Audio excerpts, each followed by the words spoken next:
All right, I'm going to call the meeting to order. It is 6:32.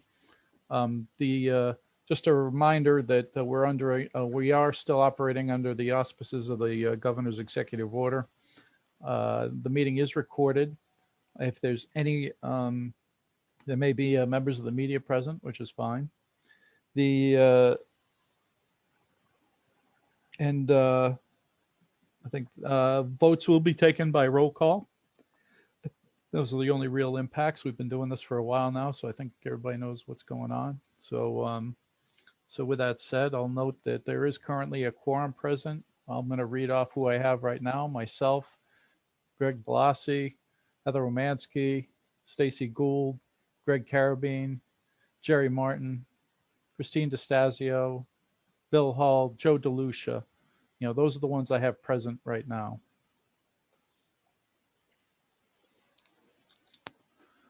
So we do have a quorum present. I will note for the record, and I'll ask if there's any public comment.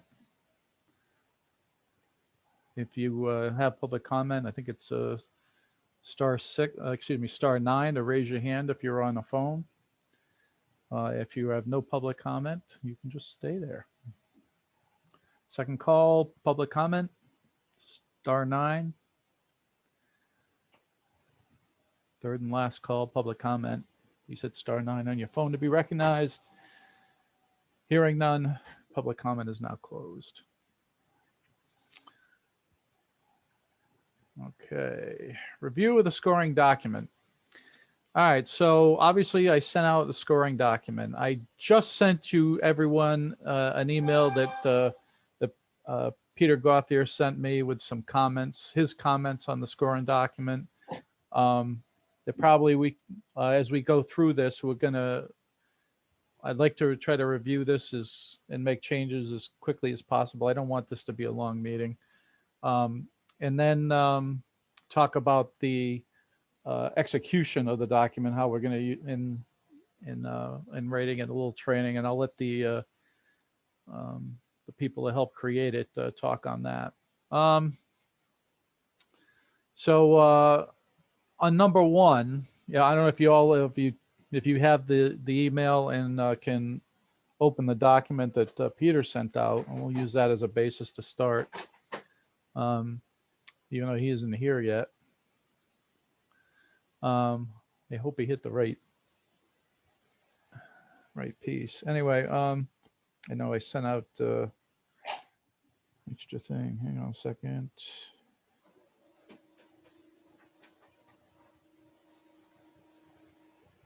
Hang on.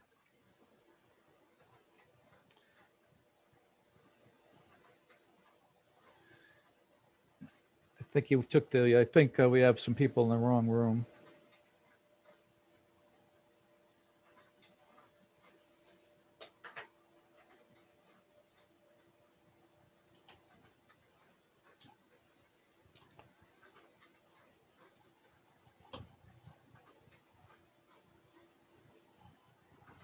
Let me do this.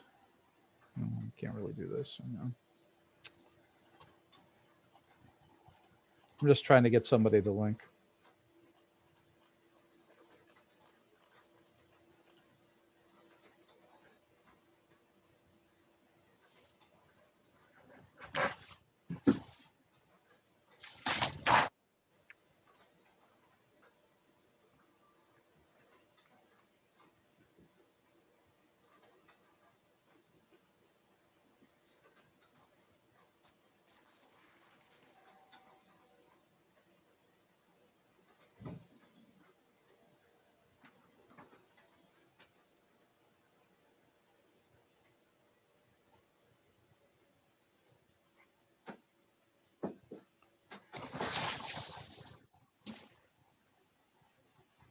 Don't forget about the waiting room. Yeah, hang on. She's back in. Well, she was already in on one device. Yeah, that's me. I'm trying to switch to my laptop so I can see the Okay.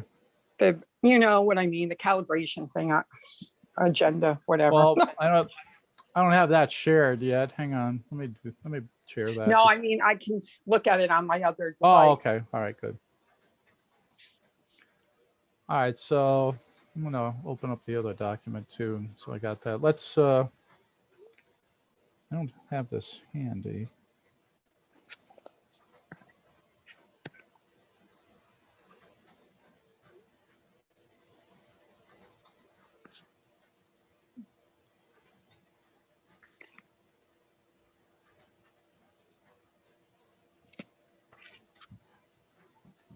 All right, let's see if that works.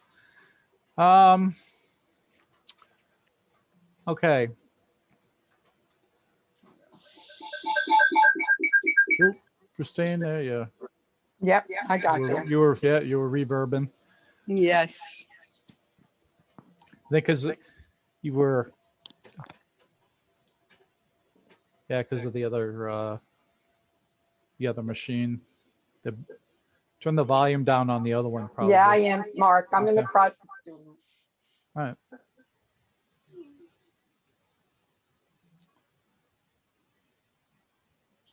All right, let's I'm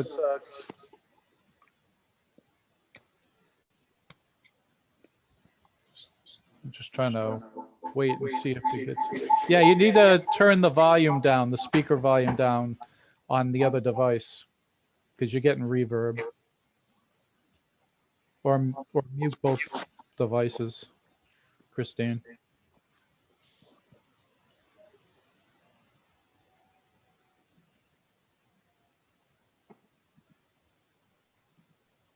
All right, we'll do it like this. All right, well, hang on. Let's try this. Arsapensky. Who is that?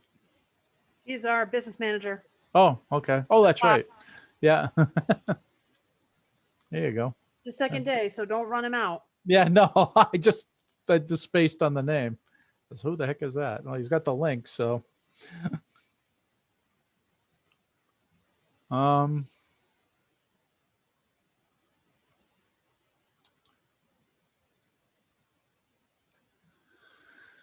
Okay, that's long enough anyway. So he brought up the some comments. So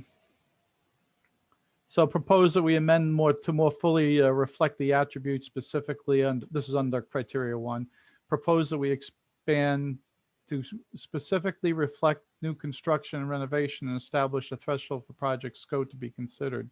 25 million. Well, it should be a lot higher than that. Propose we amend to separately score experience and resources. Following is provided for discussion.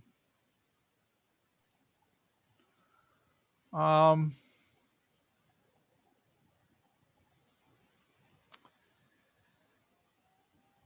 sure the scoring makes a lot of sense to me, but anyway, I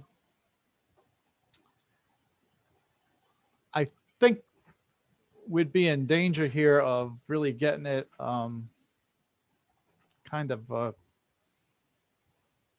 little more complicated. I'm going to put up the other one too. Hang on, next to it.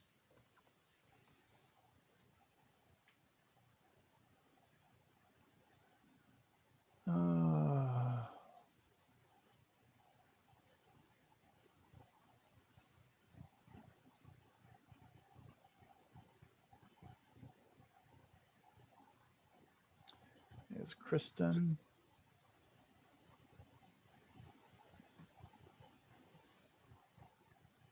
There he is.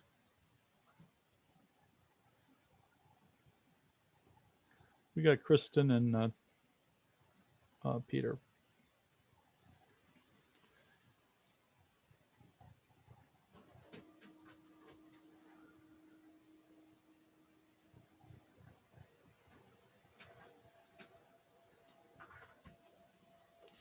All right. So let's try this again. I'm just trying to put these documents next to each other. So I got something to compare.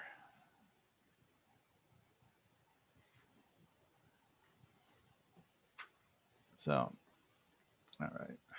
I think we got everybody that's going to be here now. Um, so, Peter had, some comments on number one. Peter, you with us? Yes. All right. Why don't you go ahead and run through your comments and your rationale Yeah. So if you had to on number boil this one? all down, yep. Can you hear me, Mark? Yeah, I can hear you. Okay. So if I boiled this all down, it just felt like when I went through, let me say this clearly. I appreciate what everybody did, and I understand what you were trying to do in coming up with these attributes. It just seemed to me like on several of them, we lost pieces of the criteria. And then, so if you can argue to me, and I mean argue is a good way, argue to me we're okay that we're not losing pieces of the attributes, I'm good with it. And then the second thing, it Well, seemed it was, like in it was many of the, I will tell you that we were going by the criteria that's in the RFQ. So okay, that not was- what we have. So what, I was going by the criteria which we have written in the, No, that's, I qualification mean, that's it. evaluation. That's part of it. Yeah, that's it. Yeah. You know, that's what, we're doing that, but in consideration of laying this out, it's also about the criteria that's listed in the RFQ, because that's the written standard. I mean, Oh, I that agree. actually exists. But so those are the major points. And I think these are the ones that were written by the group, the working group, were, I think, trying to be encompassing of everything, so there's going to be a certain amount of subjectivity with all this, but we need to start with some kind of objective guideline, I think. And that's really part of the whole, calibration piece. So trying to get something. I thought some of these were reasonable. I thought Greg sat in with us, Greg Carabine, our person with actually real world experience in these matters. And he contributed greatly to the discussion. So I was, I found it difficult to argue with too much of this myself. So I don't want, I'm not trying to throw out because it's up to the committee as far as how they want to deal with this. But I think we can make it a little, too specific and very hard on a 5-point scale, trying to judge and add up in total what you've got written here. Do you know what I'm yeah, saying? so, yes, and actually, I guess I was looking at it the other way, is I actually thought on some of this stuff, we were being too specific. Like, for example, and so I was really trying to suggest that we open up the aperture. Like if you go to even evaluation criteria 1, and you go down, we go 3, 6, 10, and I was pretty good with that. And then we go 12 and 14. And it just seemed to me like there's not much difference between 10, 12, and 14.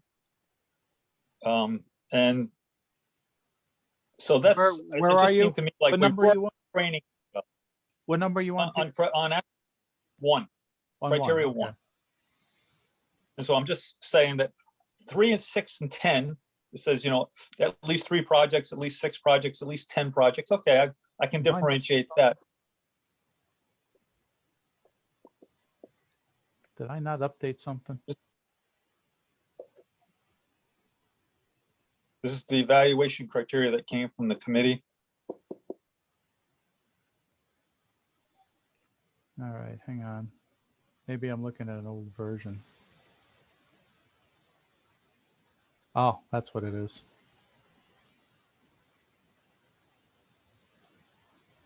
Let's try this. I think I'm looking at an old version. Yeah. My apologies. That is not helpful.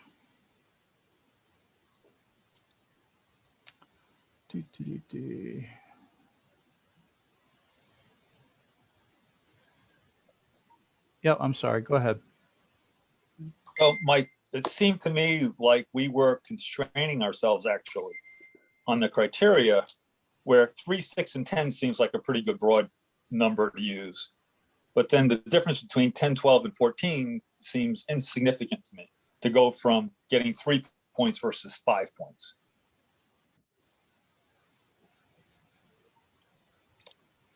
And I say that from the perspective of, I don't know what the experience level let is. me explain. Now, Greg had already scanned through some of these, so that was actually some help with this. So we were thinking of this in terms of what we started with, at the number 3, trying to figure out using that as a minimum criteria, someone that we would probably hire in that category. And then with that, we went up and down the scale from there. So, so that's So if I had to boil this down, does it make sense that you're going to get 3 points if you did 10, and you're going to get 5 points if you did 14? And it seemed to me like that was with 7 in Connecticut, yes, or with 6 or 5 in Connecticut, yeah. I think it makes some sense. So we're talking about obviously successful projects, because they wouldn't get done otherwise. But I think it does make sense. Yeah. So, I mean, you got to use some kind of objective number. And I think that's Greg, you want to chime in here, Caribbean? Okay, so we originally said like 3, 6, 10, 15. Right. I mean, so from 3 to 4 is a group of 4. I mean, that's what we looked at. I mean, if we want to change it to at least, so Peter, I can see what Peter's saying. So if we go from 6 to 10, then 14 is, maybe say 14 is 4, then 16 or 17 is 5. Yeah, because we were at 20 before with that, I think. Right. I agree that we could probably change, we could put a bigger gap between the group.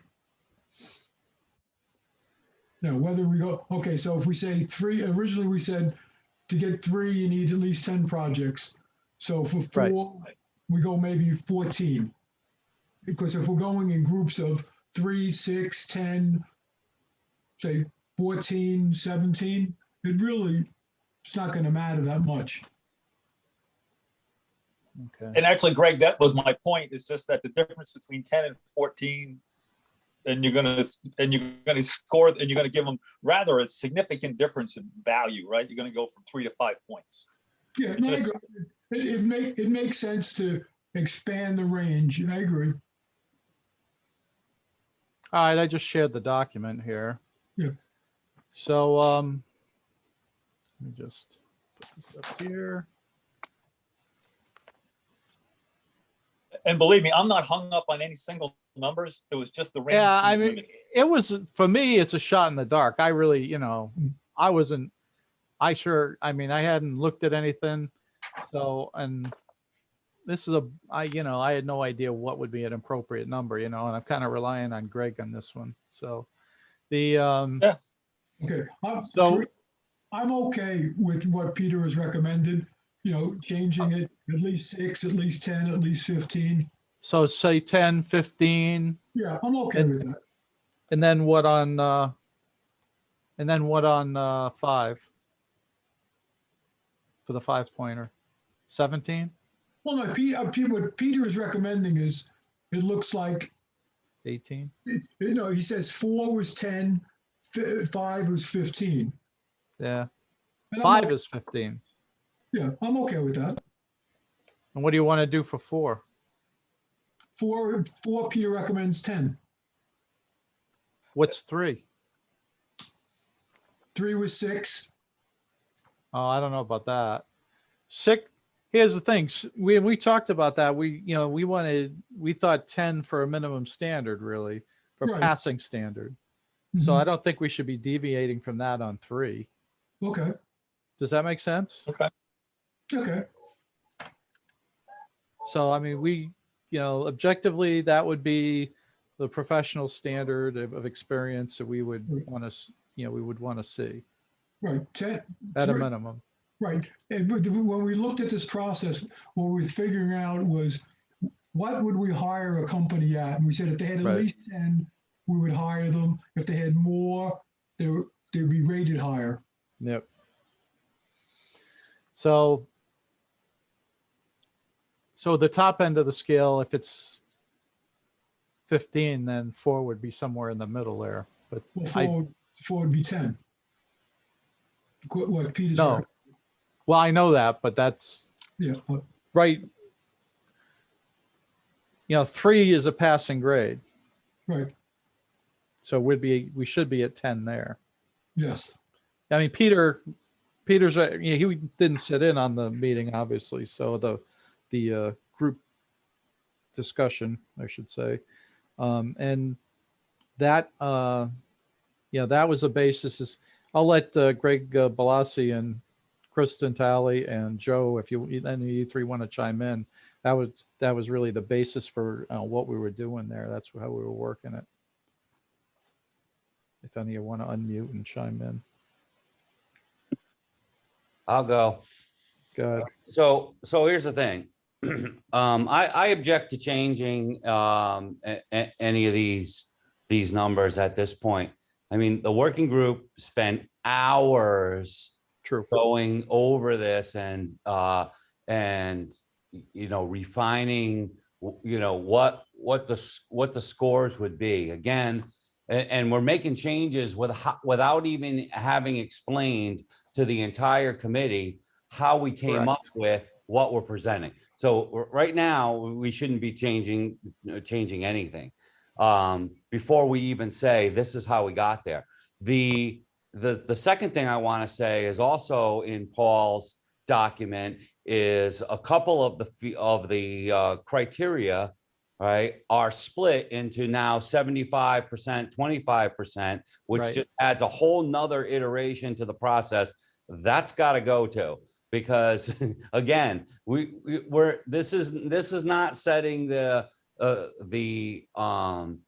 standard to say, okay, a 5 is what is acceptable, or what is what it takes to get quote unquote 100. This isn't a quiz grade, right? Or a term paper grade, right? This is ranking a set of potential vendors in comparison to each other. So where this is different than what we do in a classroom is that we don't set out trying to rank the kids from best to worst, right? Which is essentially, and maybe in its crudest form, what we're trying to do here. We're trying to look at who's the best vendor for the project we have, and then ranking them in order all the way down to whoever scores the least. The scoring mechanism needs to be easy to use, right? And the scores need to be obtainable. So to the point about why the numbers are what they are, okay, is we set 3, as Mark just said, we set a score of 3 in each category, or each criteria, actually, in each criteria as what the working group would consider the minimum standard. Okay, to say a scoring a 3 is gets you the job, so to speak. Okay, scoring a 4 would be to exceed that minimum standard, and scoring a 5 would be to hit a home run on that particular criteria. Okay, so we got to be careful about it becoming 2 things. We can't have the 4s and 5s be completely unobtainable, number one, and secondly, we have to keep in mind that the entire thing was built on the concept that middle score is of a 3 is a minimum standard, not 5.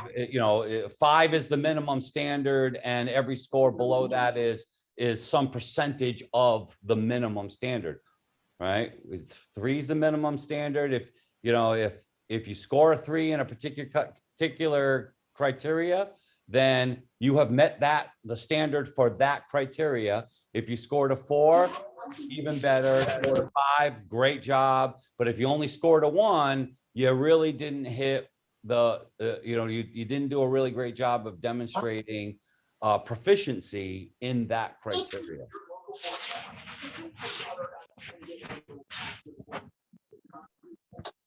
And then, yeah, and then to dice them up, I'm gonna get down in the weeds just on one thing. I think it's number 3. I'm looking at this in partial screen, so forgive me. Yeah. All right, and partial 3 in number 3, where it says 25 based on availability commitment. Okay, so staff response to emergent problems equal to or less than a week is a 1. All right, and let's say a 4 is staff response to emergent problems equal to or less than 4 hours.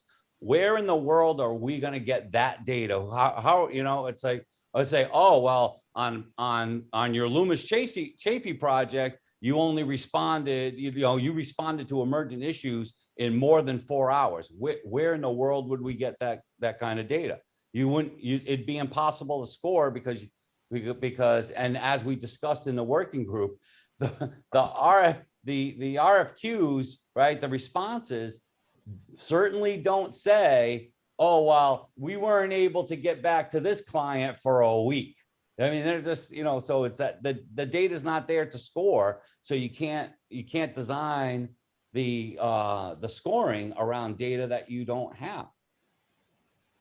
And again, I'm highlighting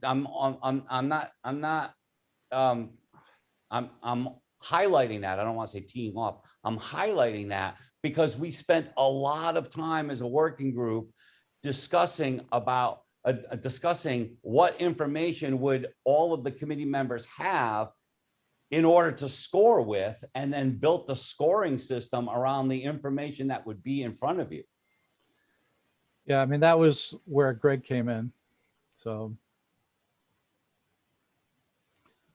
that, I mean, when I looked at, I get where I think where Peter was coming from there, but I just think we would be making it would be just too complicated on some of these to really accomplish, what we're trying to do. So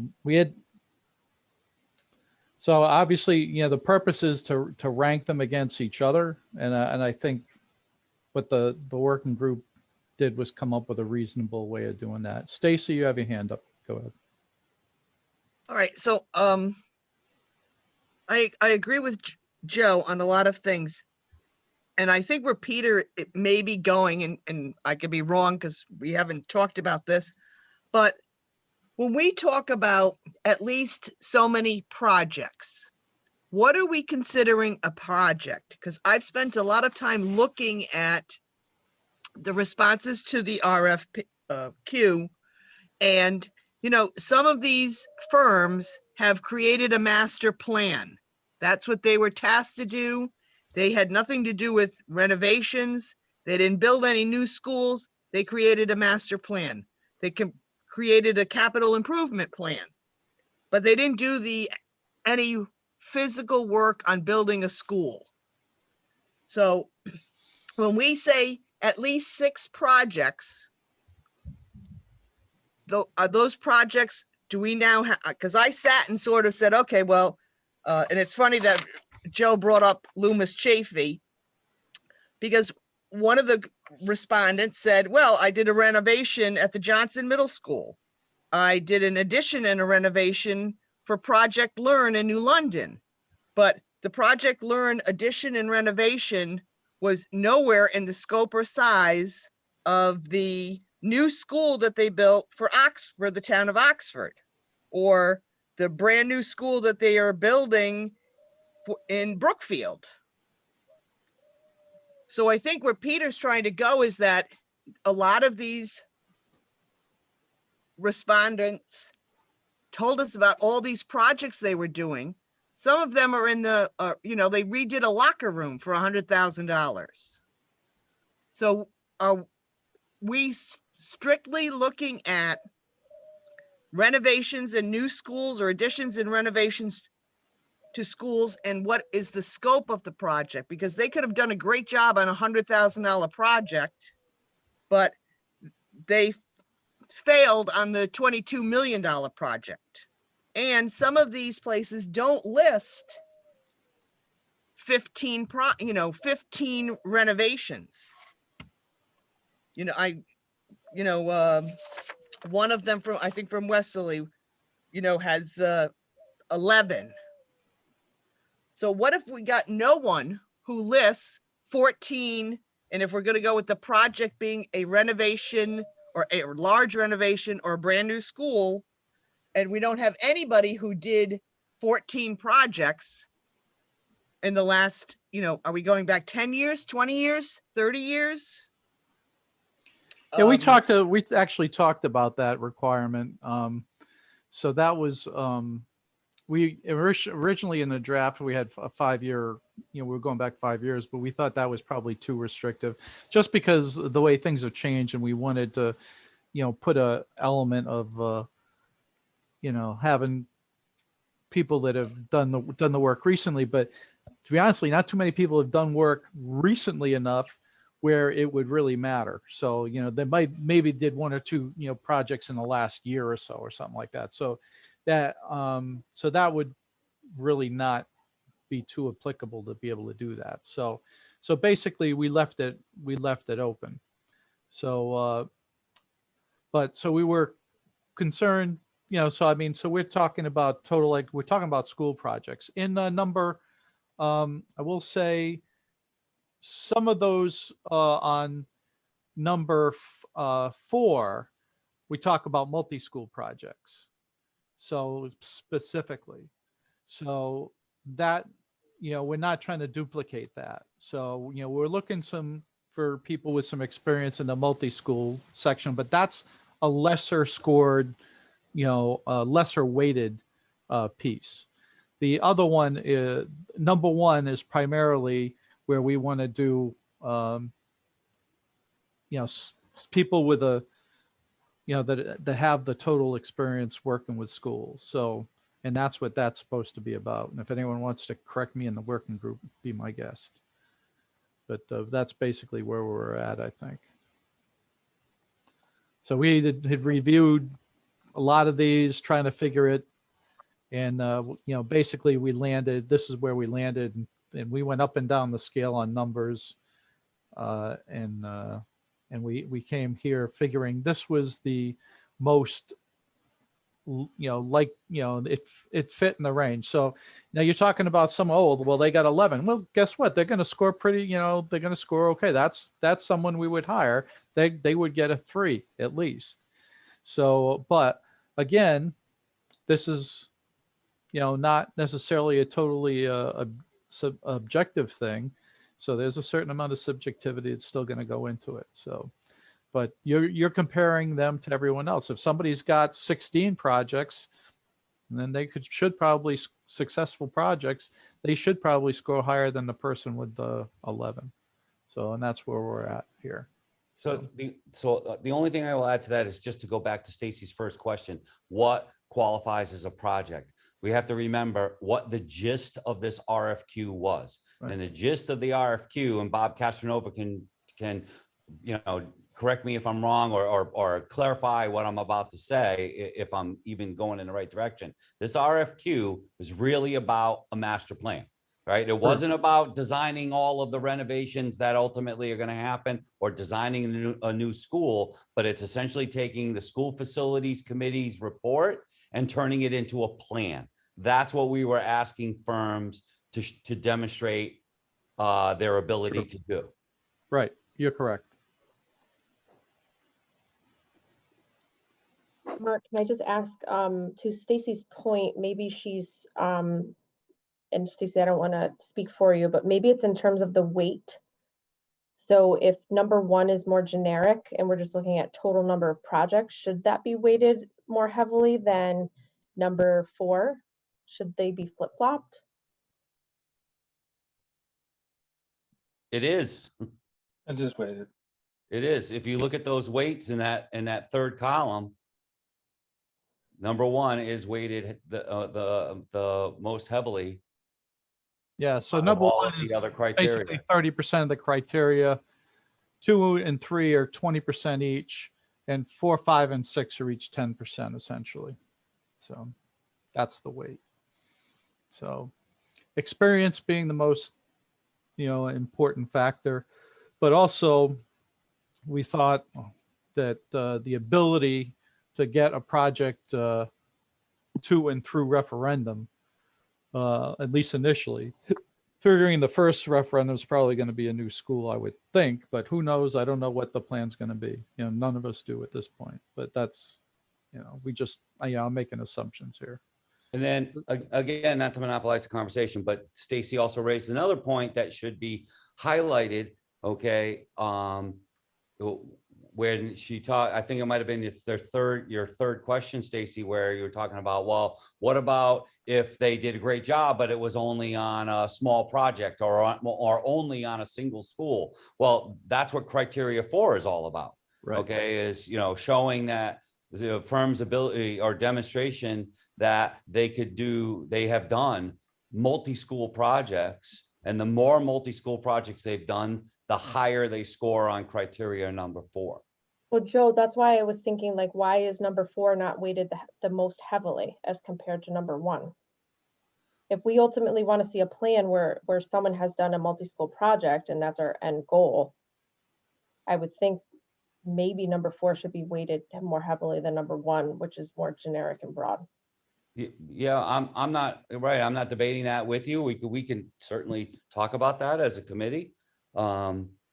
You know, you're right. That, you know, on the one hand, you're right. You know that, you know, there may be some sort of parity, but it was clear in the working group's conversation, and you were there, and you were there as well, that 1 and 4 were really where the meat of this is at, right? I mean, they total 40% of the score.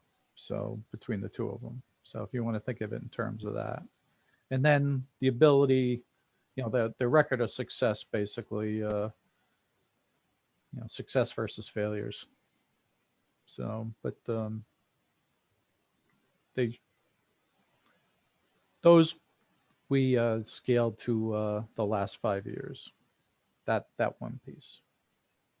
Last thing, I promise, but I'd only be concerned that if this weighted scale was shown to the interested firms in the RFQ, and then we try to change it, that could be a problem.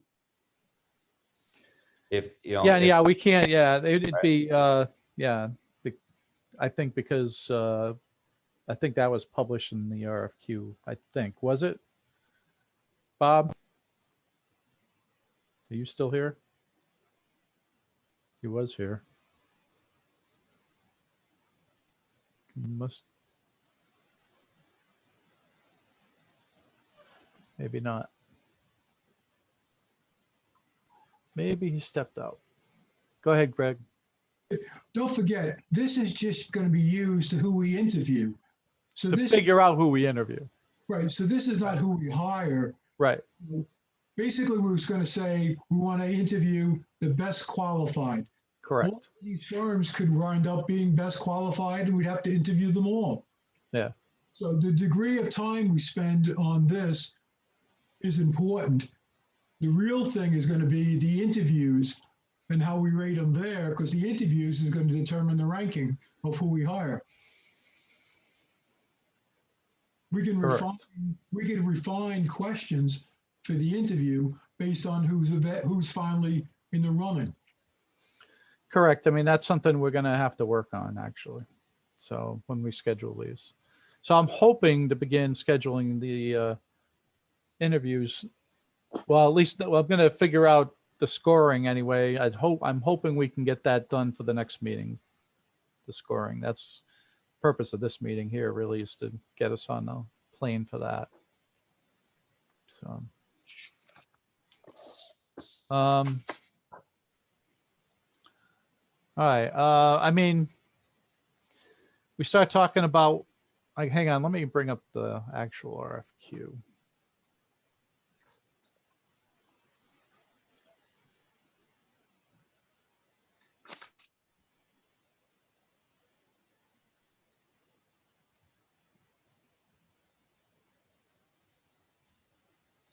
Let me just check the end of it here.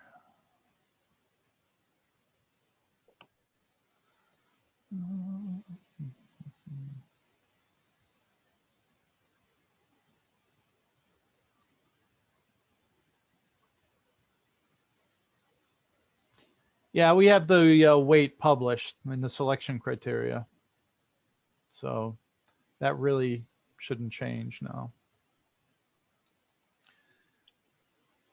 But in your evaluation, I'll say that,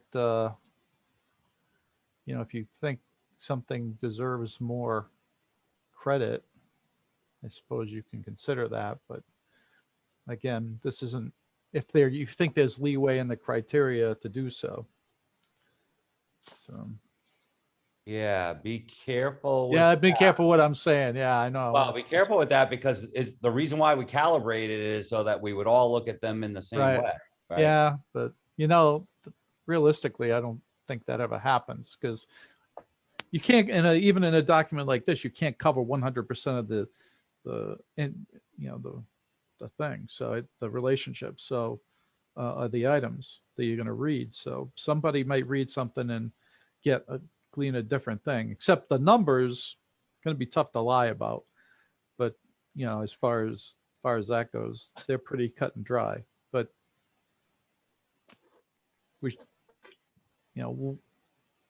we haven't defined successful here, things like that, I mean, I'm just throwing something out there, for instance, but Go back to what Stacy said, though.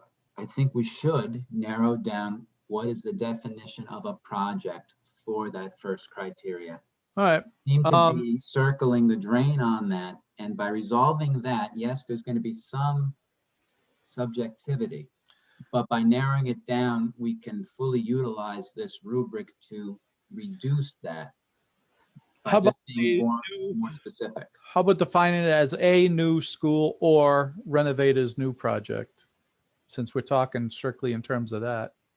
And that's how I interpret it from when we were on the subcommittee. But when I heard about the locker room and the $100,000, I could Yeah, see I how it didn't could be consider interpreted that. way as well. So Yeah. I think we need to put an asterisk. We need to be very clear about how we see this project, or what is defined as a project, because that is truly how you use a rubric to reduce that, to make it more consistent across different scores. Yeah, that was totally my point, because if you've created a master plan for a school district and they said, okay, thank you very much for creating the master plan, we'll get back to you. Okay, is that a project? Or is renovating a new school, one middle school, but they didn't create the master plan, they were the construction company that came in to get hired to bring in, or they were the architectural firm that came in that got hired, maybe they didn't create the master plan and they are a subcontractor of, does that count? So there's two pieces to your, Right, so You if you would- get credit for creating the master plan, if that is considered a project, are you also in the running if maybe you didn't create the master plan, maybe you just came in and renovated a school because somebody else created a master plan? yeah, so what's a project, planning, and execution? Those are the three things that you've landed on that we have to clarify here. At least that's my interpretation. Well, Well, 4 speaks oh. pretty much to multi-school projects. So multi-school, so that's got to be school buildings. Or, still- But You if you could- only but you build could, single hang on, I'm schools- not done yet. I'm not done. I'm sorry. But you could also be considering, in there, probably the completion of the master plan too. Yes or no? Under 4. Yes. Yeah, because it all circles back to what we're asking the firms to do at this point. And that is to map out a plan for how we're going to go about with our multi-school project that we're hoping will ultimately happen. Right. So creating that plan is a project. And renovating a school to new is a project, and building a new school is a project, because remember that the criteria number one is all about. Should the experience- master plan count as a project under number one? Yeah, yes. Because it's what we're looking for. It's what we're asking for, is take our layman's report that we wrote and turn it into a master plan that will ultimately lead to approval by the state and ultimately construction. So it's a project. And a master plan is a project I mean, you saw the last one that the city of Norwich commissioned. It was, half a ream of paper. It's a project. There's a lot of work that goes into it.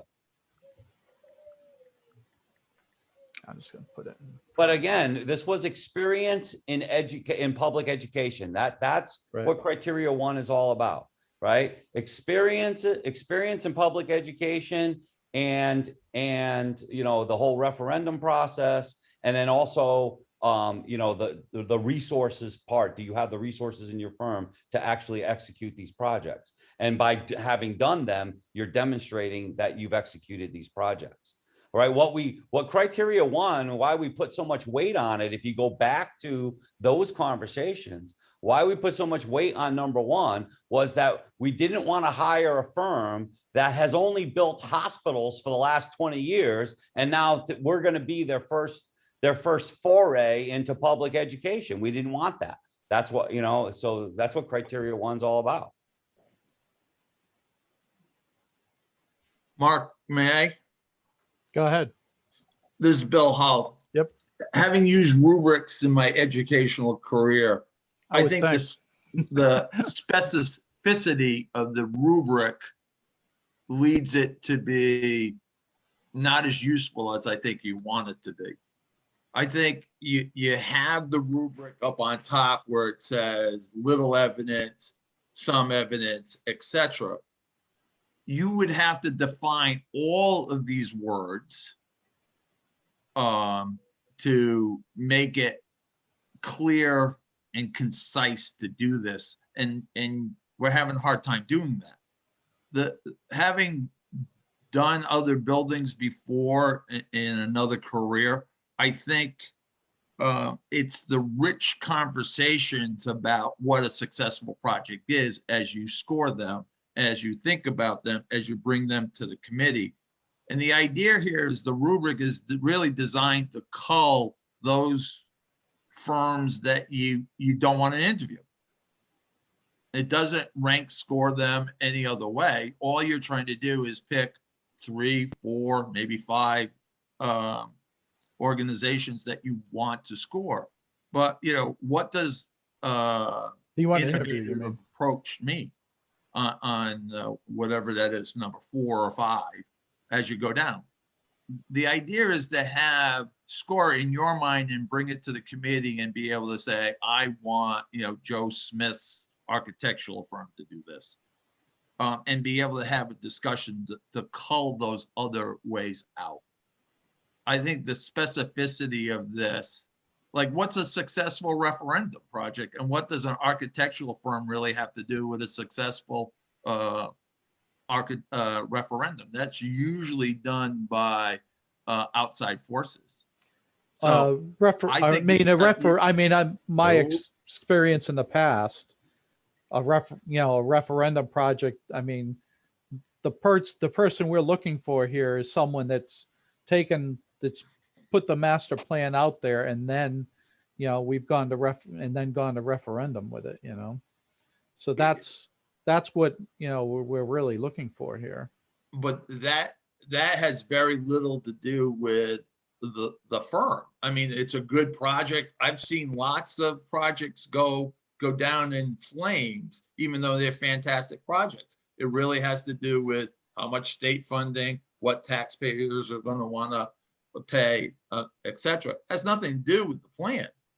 The plan is approved and everybody likes the plan, but are the taxpayers really going to belly up to the bar and pay $200 million for a project? I'll say no. And we want. I But would they say might pay, no also. but they might pay 50. Able to do that.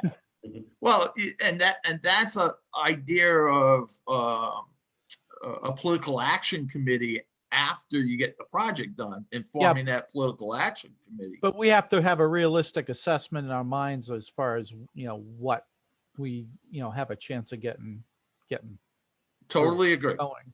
So, I mean, Totally agree. so but I we're think not that- we're not going to build Taj Mahals here. We're going to build good, effective school buildings, so that's, Well, That's where but we're at. every senior citizen that is there who doesn't want their taxes to go up will think a solid school is still Taj Mahal. Yeah. As I heard one person say in the referendum, Abraham Lincoln went to school in a log cabin. That's good enough for him. That's good enough for our kids. So I've heard it. So I don't doubt you've heard it. I mean, we're not going to get 100% in favor of a referendum. There's no doubt about that. absolutely not. So, But the selling point is your reimbursement rate is so high. correct. That's really a selling point. But again, that's a political action committee that needs to be formed. Yeah, that's a later whole different on. kettle of fish. That's once the referendum gets on the ballot, then that's something that needs to be done. We're not, Well, we're I would nowhere say near that it goes point. on before the referendum is actually formed. So, because you want to hit the ground running.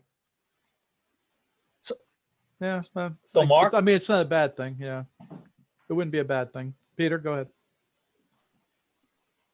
So I think the one comment that Joe made early on that's fair is that maybe what we should do is proceed with whomever their spokesperson is going to be to take us through what they were thinking when they came through this, so we understand what was behind what they put together here, so that we're all on the same page.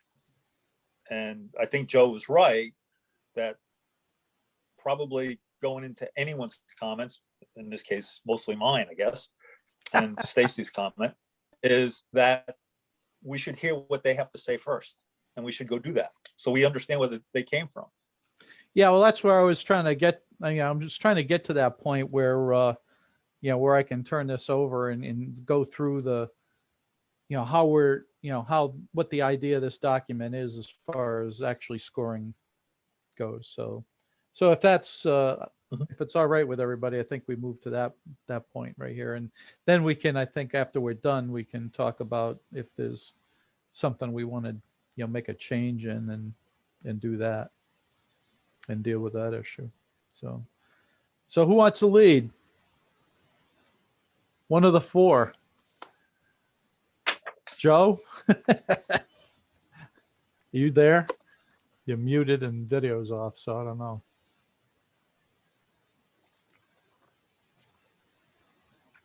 Sorry, I had to answer a phone call, All right, no problem. but I heard what was said. I had to answer. No, I believe you. I do that too. The probably one of the nice things about these meetings, is the ability to multitask sometimes. But I was looking for somebody to lead the discussion as far as from the working group perspective,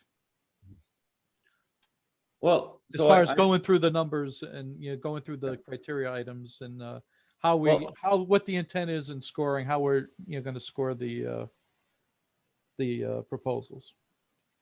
well, I Training, would, training I, part. I would like Greg Blassi to kick, to jump in on as much as he would like to, because essentially, and I'm not trying to pass the buck. I'm just trying to say that, he was the one that first said, as we Yeah, the started in three. our first meeting about, okay, when we build a rubric for anything, where do we start? We start with what is our level of, let's define our level of proficiency. And then from proficiency, we'll look at what exceeds the proficiency. And then we'll look at what does not meet that level of proficiency. So all of these scales, 1 through 5, started at what is a 3. And to Bill Hull's comment, Mark, if you would just scroll up for a minute, right? Bill Hull's comment is right on the mark. Yep. What the 1 through 5 score does in each criteria is define obviously other than the 0, which is just no evidence at all, right? But what the 1 through 5s in each criteria do is define the 1 through 5 that's at the very top of the sheet. So when we look at what is adequate evidence for criteria 1, adequate evidence, a score of 3, would be a firm that has at least 10 projects with at least 5 in Connecticut and documented qualified personnel to, we added it on the end, meets this requirement, but you don't even need the phrase meets the requirement. You can leave them there. I'm just saying, but when you connect a 3 in criteria 1 to what's at the very top of the spreadsheet under the title, okay, that 3 of at least 10 projects, blah, blah, blah, blah, blah, defines adequate evidence for criteria number 1. And all of the criteria are built that way. It's just that the evidence or the increments, okay, are specific to the criteria. So that's the overall construction. And again, to give props where it belongs, Greg was the one that said, let's look at the 3 first. He's absolutely right. I do it in the classroom too. Right? True. I look at what gets a passing grade, and then, okay, what gets an what gets higher than just the passing grade, and then where does what's below a passing grade and why is it below a passing grade? So it's not just, well, Mr. DeLucia was having a bad day, so everybody got a 2. It's not supposed to work, right? It's not supposed to work like that, right? Okay. So so there's the connection that Bill's talking about. Bill, he's right on point on that. And that connection is built right in for each and every criteria. The reason now to get one level down into the weeds on criteria 1, the reason why we picked 10, just out of our discussions as a group, we said 10's the magic number. Okay.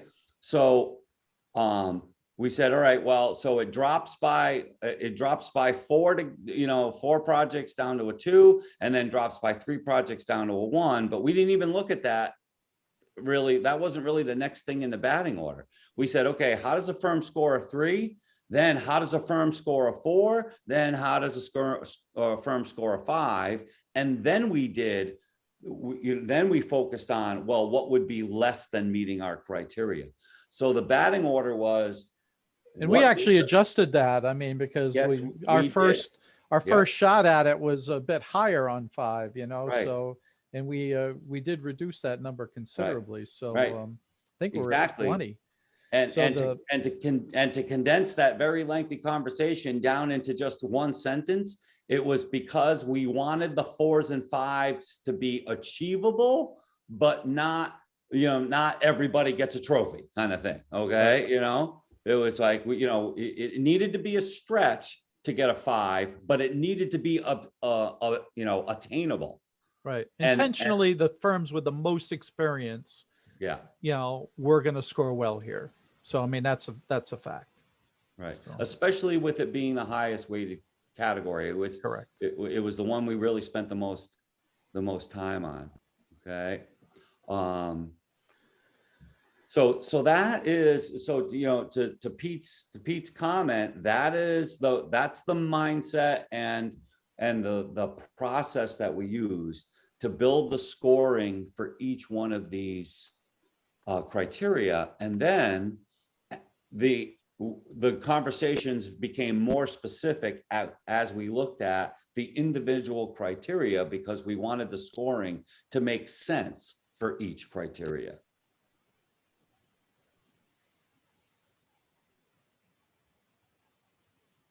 All right, So Greg, that's just- Joe is trying to punt to you. So, why don't Hand you- off, not punt, handoff. It was a handoff. Everything he said, though, encapsulates what I would say. I mean, it's all based on a 3. If you scroll up and down, it starts at a 3. We would hire a 3. Yeah, Over what the 2 nights. adequate, And the adequate marinating evidence. of it, we narrowed it down on the collective knowledge of what we thought was what the city needed and what we thought would be the best way to see who our high flyers are, the ones that, yes, we would definitely hire you out of anybody in the pack. And if we get a bunch that score a 5 in all these categories, I would consider that a good problem that we have to, then really dig into the reports at that point in time or through the interview process. But again, to summarize it, it started at a 3, and then the conversation with the numbers went, okay, what goes beyond a 3? And then back to Joe's point, building down was not the biggest concern. We really don't want to show people how to succeed for a 1 or a 2. It was basically 3 or higher. We're looking at who we would hire. I mean, that was the starting point on each of these categories when well, the first one, it took a little time to get there. and then after that, the working group, I think we got it down. It says, okay, what's going to constitute a 3, so, and then worked it from there. It was much easier at that point, actually, once we got that down, or once you guys got that down, because I had nothing on that. So, Well, and then, so, I think we still need to refine the definition of a quote unquote project, right? yeah, okay. So Well, but before we go there, all right. it's still very important to highlight, and it goes right to Stacy's point. That's why we spend as much time as we did. I know that the rest of the committee doesn't know that, but the working group knows we spent a lot of time looking at criteria 4 because it's specific to the work that we need done. Okay, it is one thing to build, a school, but it was also important in number 4 to show that you've had multi-school projects that were successfully completed. So 1 and 4 are really working hand in hand. Right. All right, so let's talk about how these are gonna how to use the document. I mean, or have we been doing that? I mean, because this is supposed to be somewhat of a training session, Well, the simple way of doing it is you're going to have the criteria sheet. You're going to take a read each firm and evaluate it as you go through. Okay, the criteria is quasi-subjective, but it's also definitive with numbers. So what I would envision, all the voting members would take whatever the final document we have. You'd open up on the screen and you'd read through. My suggestion is you read through the whole document first, whatever the A&E firm has submitted. You read the whole document, then you go back and you start figuring out the areas that we're trying to rate them on and say like a 3 or 4.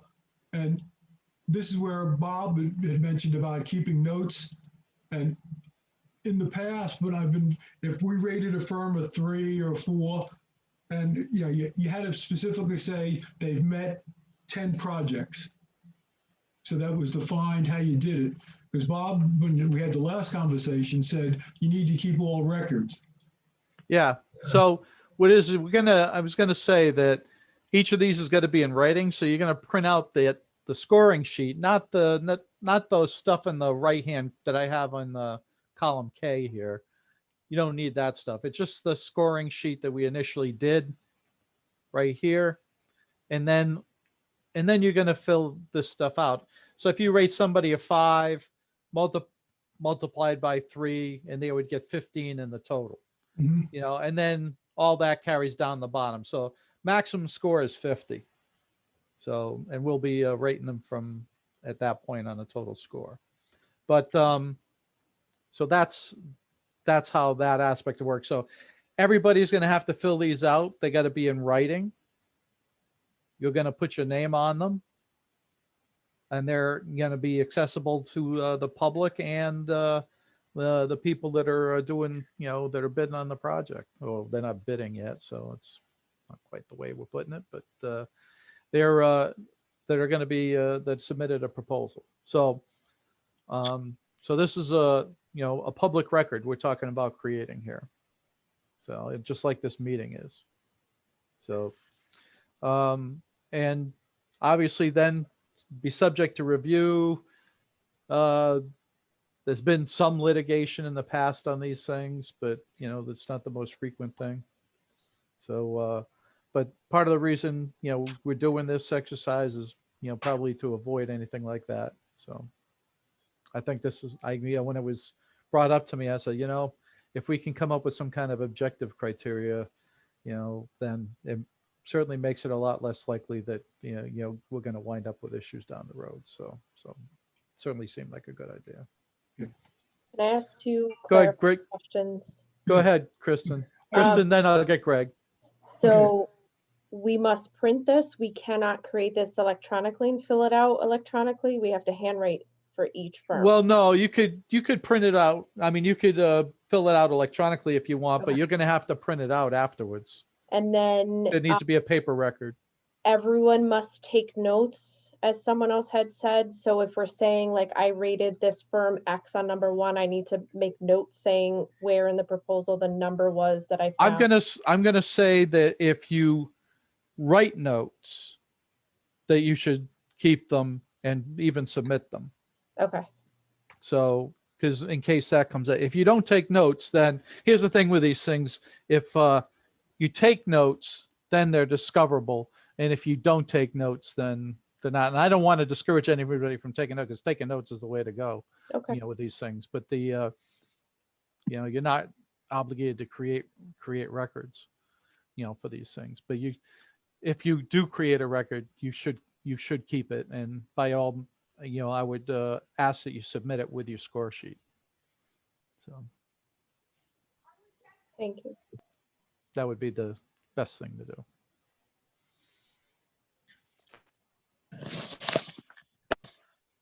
Anyone else? You're not going to be telling the firm how they scored if they ask, are you? You're going to have to. Oh, yeah. They can get these. They can get copies of them. Okay, because in the past, what I've been is we've explained to a firm where they were lacking. Not that we wouldn't give a firm 17 sheets that they could then argue with, would we? No, there's not gonna be any argument about it. Once the scoring's submitted and added up, the committee then will make a decision on who they're gonna interview. That's probably gonna be based and should be based on the scoring. Right. If there's not gonna be any argument. Okay. So, but they certainly have a right to know, what happened. It's a public process. I hate to say, I don't hate to say that. I mean, it just is. So, it becomes all FOIable, Okay. So, didn't have that in the federal side. They couldn't ask for scoring and stuff. No, they could ask for a debrief and we could explain we wouldn't allow them to compare themselves to other firms. Ah, If a firm wasn't selected, we could say, well, another firm was higher in this category. Hmm. But we wouldn't. maybe I should check with Bob on that one. But I mean, 'cause but generally, what he told me was basically that people can get these. So, Peter, you have your hand up. Yeah, so Greg just actually clarified one point. So one, you expect, just to clarify, we should submit our notes. Yes. That's going to be our policy. our I think it's process? I think it's a good idea at this point, but I'm going to talk to Bob about that too. I think Okay. at the very least you have to retain them. Okay. And So- then, so just going back to walking through the criteria one at a time. So how would we score one? I get it. We're going to go by the number of projects, but how do we score the and part? What was the committee's thinking?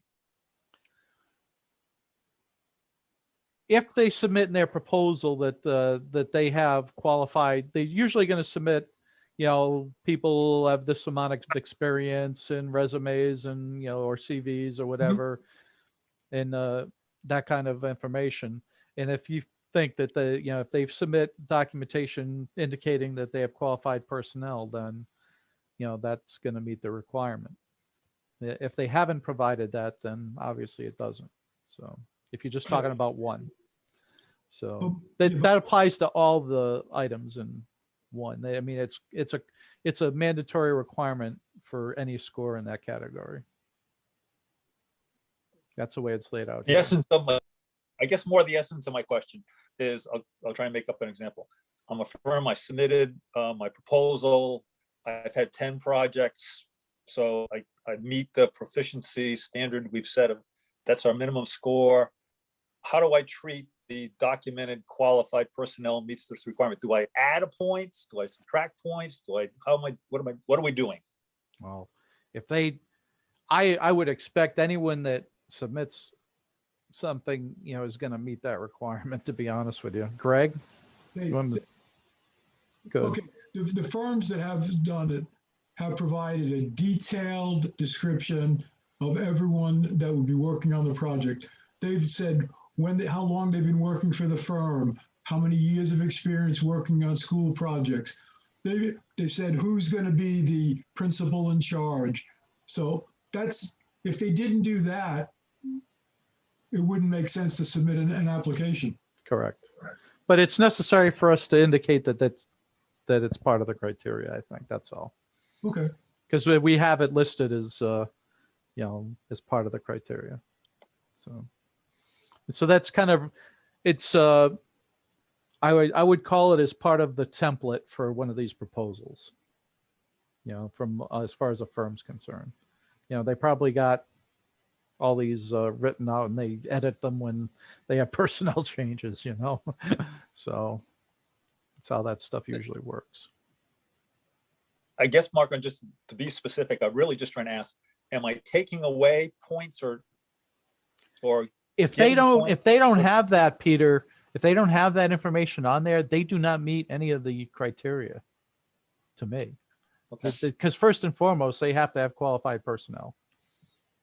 And if they don't, then, but like I said, I expect anyone that submitted a proposal is going to meet that standard. We just had to kind of spell that out. So what Peter's asking directly is, if one of the proposals does not contain that information, what does he do? And the answer you're giving, and I agree with it, if the list of people that are going to be working on the project is not in the proposal, then it's a 0. Correct. Okay.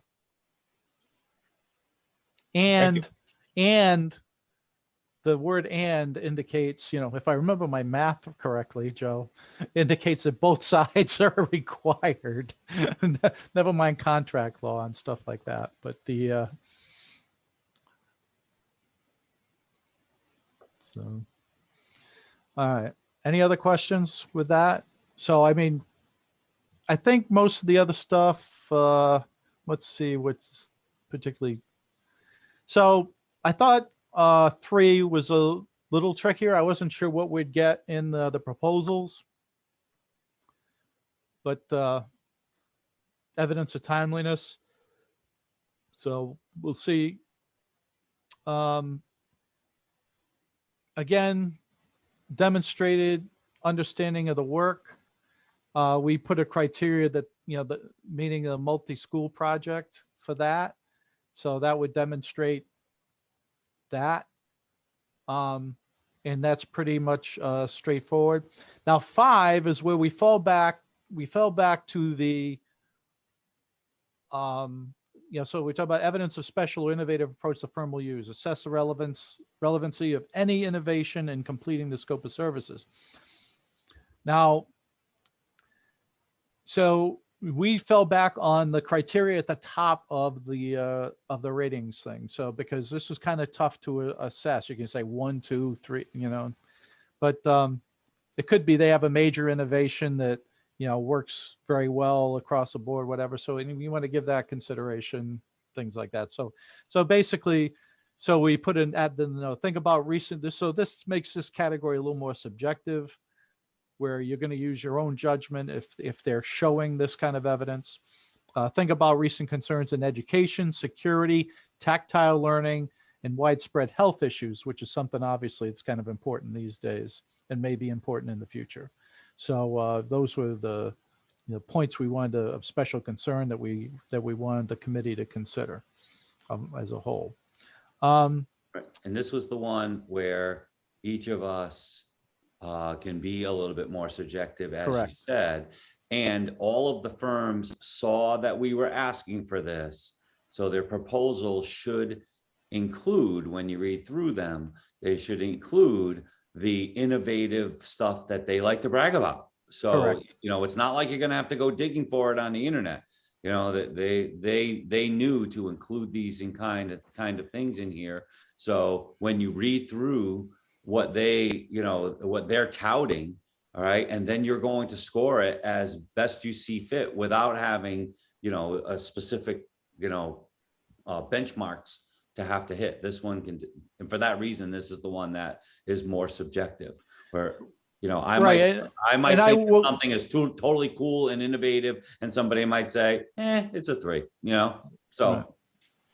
I will say there's another thing that should be said, that because you mentioned, you know, going on the internet and stuff, that we should not be going on the internet regarding these companies unless, you know, as far as the rating process goes. So unless it was maybe to verify some information, if you wanted to do it for your own edification or whatever, but basically we should be including the just the information in their proposals. And if there was some problem with something that they submitted that you thought maybe was untruthful or something like that, you could bring it up to the committee as a whole. So at the next meeting. So I'll say that, but we shouldn't be going out and trying to do our own investigations in rating these proposals. We should be dealing with the proposals as they're submitted. So it's kind of like a zoning issue if you're, for those of us on the city council. So, but that's where we're at there. All right, 6, positive or negative history of litigation. Weight of existence of any litigation history and disposition versus any relevant mitigating factors. All right. So this one was a little trickier to me. I didn't exactly agree with this one, but I cede to the group.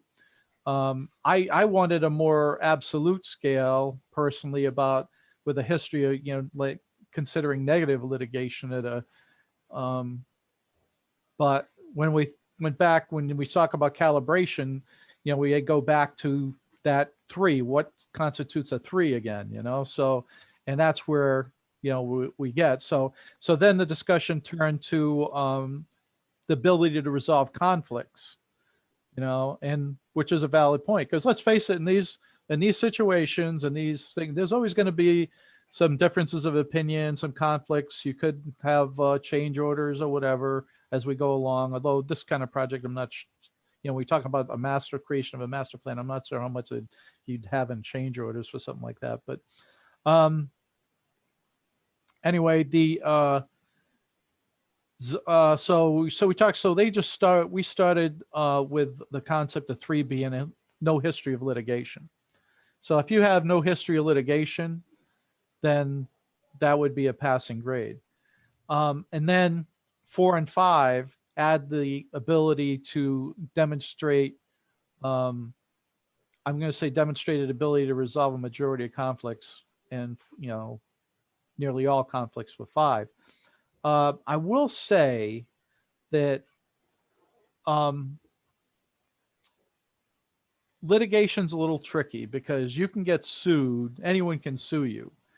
So I think we may want to consider adding the word unsuccessful litigation to that criteria. I don't know what everyone's feeling about that is.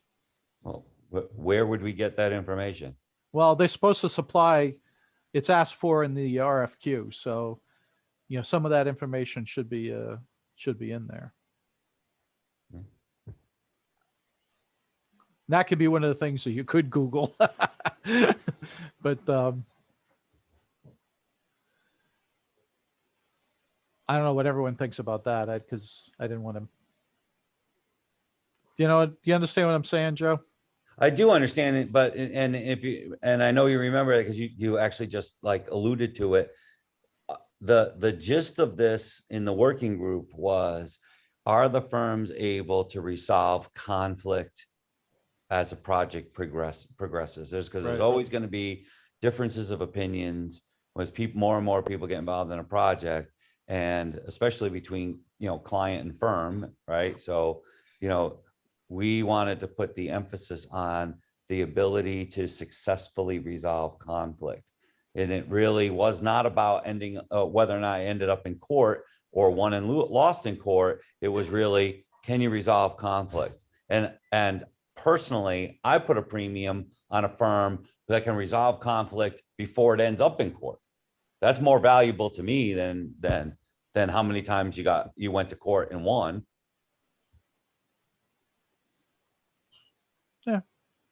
All right. I mean, but sometimes you can't, I mean, through no fault of your own, you're Oh. going to get sued, Yeah, right. Yeah. I don't want to count that.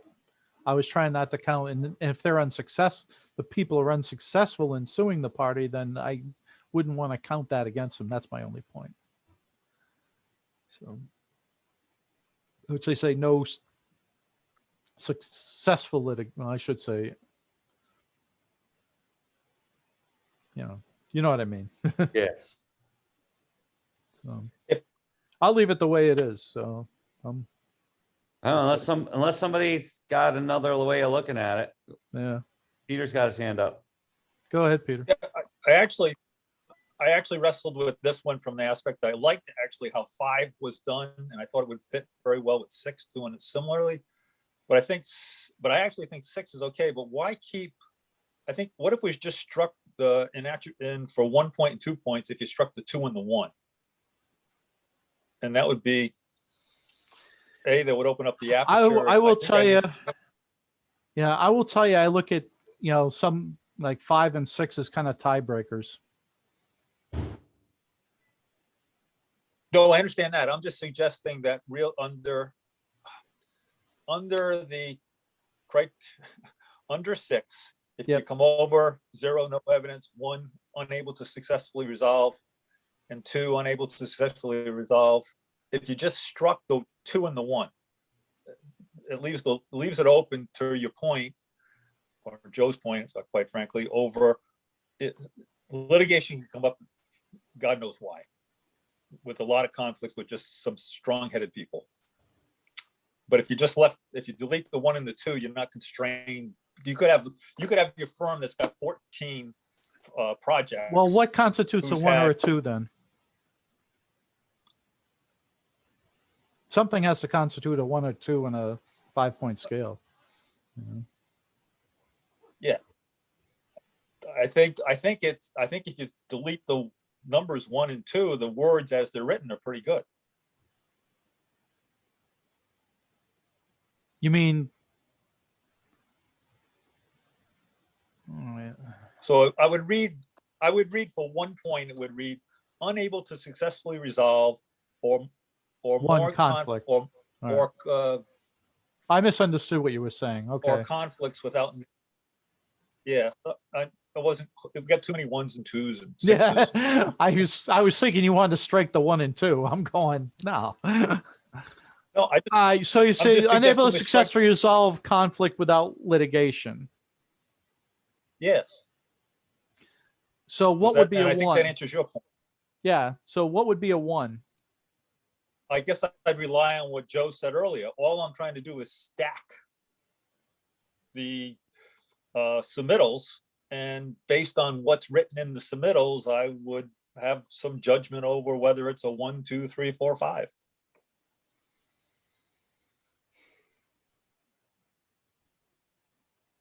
I'm trying to get us out of the definitive numbers. That's all.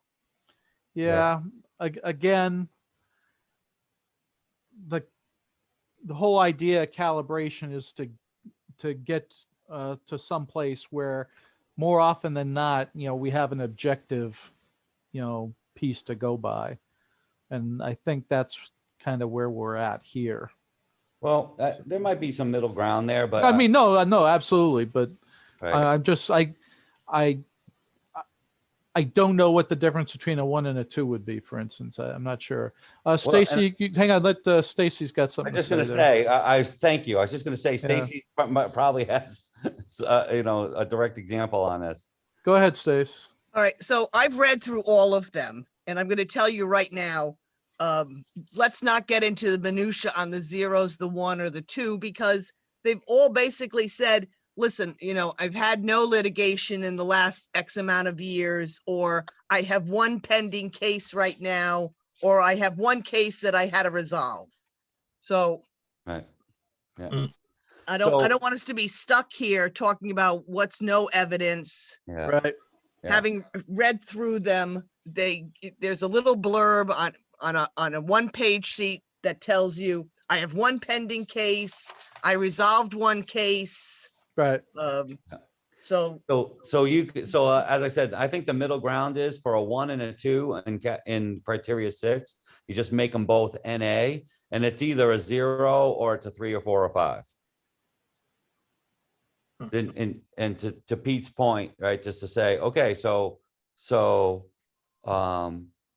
there's really no such thing as a 1 or a 2 in this criteria. It's either a 0 or it's a 3, 4, or 3 or 4. Or we could do what Peter suggests and just to ditch the numbers and leave it as a subjective evaluation if they're a 1 or a 2 for those 2 scenarios. right, Yeah, so but- if they, but Because we should have a 1 or a 2 in the category because, I mean, it's a it's a scale. So Well, but to Stacy's point, it's a blurb on one page, one side Yeah, I of know. one page of paper. right, where and they they're- don't tell you that it's 3 conflicts with the same group. They just, one of them says, I have a case pending with a client. Well, is there 6 issues that they had to resolve with the client? Is it 1 issue Right. that they had to resolve? They're not going to tell you that. Yeah. They don't No. tell you that. not important. It's litigation. Right, but Mm. but they don't necessarily explain what the litigation is. They could be suing somebody who didn't pay them for something.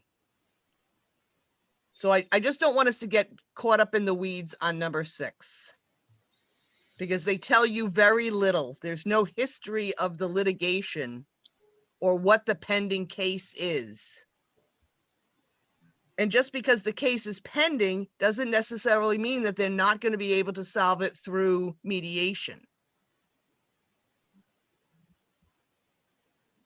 You could start a suit against someone, and then the parties come together. They say, you know what? All right, you owe me 50 and I owe you 100. So we'll split it down the middle and go our separate, everybody will be happy at the end of the day. Yeah, I get the not spending a lot of time on it. I'm Yeah. all in favor of that. and- But and what And frankly, Stacy's example, that last example, is exactly what I'm talking about with conflict resolution. Instead of turning this into a big thing where, where everybody loses money except for the lawyers, they sat down at the table and said, okay, let's split the difference and go our separate ways. That's okay. right. That's conflict resolution that didn't end up in court. Right. So we may not know because one of the firms put down, they have a pending case.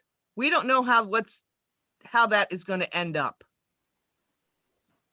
Just because you filled out a small claims against somebody doesn't mean that it's going full forward. The parties may come together and figure it out and resolve it without. There's nothing in an these order jobs by that's a small judge. claims, though. There's nothing in these jobs that are small claims, though. Oh, I understand that, but my point is they may sue somebody, but they may be able to resolve it without having a judge make an order. And we won't know that. They don't tell you, not going to tell you about that. Okay. I don't know. Why don't we just leave it the way it is then, and everyone can figure it out. So, I think if there's anything in there that regarding the demonstrate, the ability to resolve conflicts and stuff, then that's a plus to me. So, well, because and I'm not debating your point. Been saying so I'm thinking about this. If I'm me, right, and I'm looking at this, how do I score this? My thought is to kind of piggyback on top of what Stacy is saying. A firm says a one-page blurb about just the one case that they have outstanding at this point, okay? Mhm. Now, I look back at number one, I'm just saying, my brain's gonna go back to number one. And that I scored for a particular firm as a 4 because they got at least 12 projects, right? That are just exactly like what we're talking about here. So I'm thinking to myself, they did 12 projects and they've got one small blurb about a pending issue that is yet unresolved. I'm going to score that as a 4 in category 6, because clearly if they did 12 big projects and they only have one little issue that's hanging out there in the breeze right now, that demonstrates an ability to resolve all of the other conflicts that must have come up along the way in the 11 other projects. I think that makes some sense. Right? Yeah. Okay. So I don't you need to look- I don't need you're to look for a imagining way it to gets the score to totality. 1. What I want to do is I want to do the math backwards to say, hey, geez, 12 projects, they only have one issue. That's a 4, Yeah, right? you're judging it against the totality of work. Exactly. Yeah. Right. I think that makes sense. So.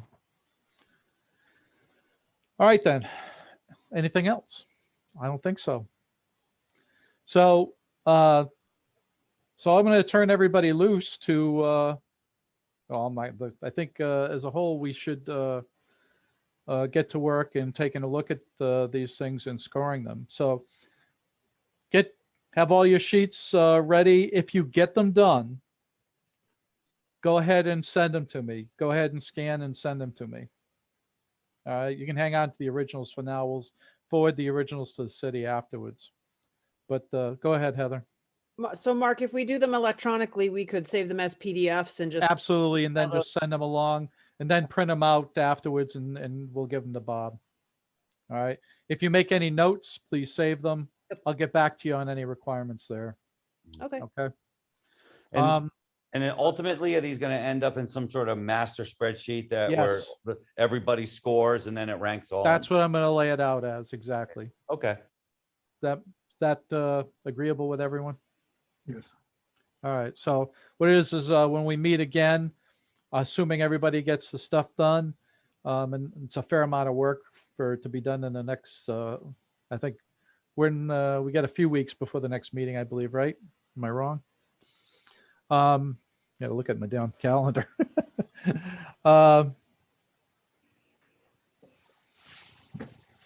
The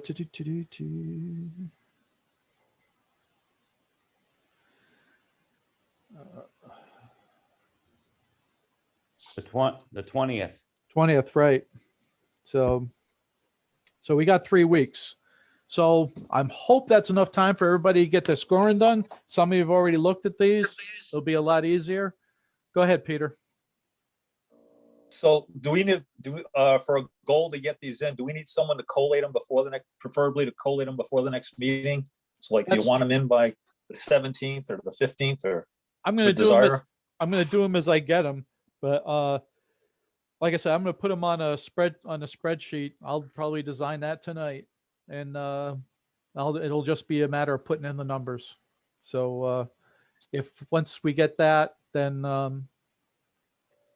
we can rank them that way. Mark, I might have an Excel spreadsheet that's already got all the formulas in it, including the ranking profile. Sure, I'll take it. I'll look for it. So Yeah, before you spend hours building one, let me look Roger. and see. If I Well, it still wouldn't have take me. I don't think it would take me that long. But go ahead. If you got something that's usable, by all means, send it my way. I won't do it right away. Alright. But I've built enough of these things over the years, Joe. I gotta say, so for one reason or another. Well, it's up to you. If it sometimes no, it's easier go to ahead, build no. one from scratch than it is Right. to reconstitute. Yeah, it depends. So if you've got something that's all laid out and stuff, hey, I can. It'd be simple enough matter to change whatever I need to change on it. So, but I'll take whatever you got if you Yeah, find it. I can find. All right. Anybody have anything else? All right. Hearing none, a motion to adjourn is in order.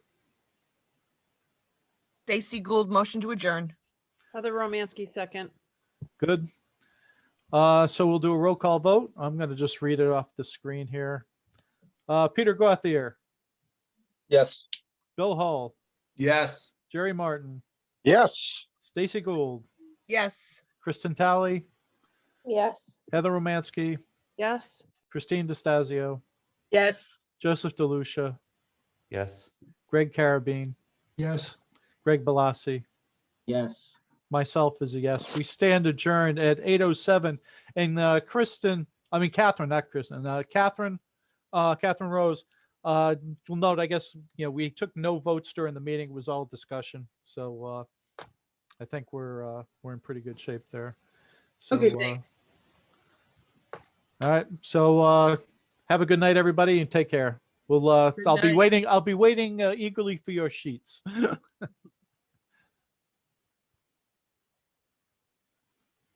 Oh, I Good night.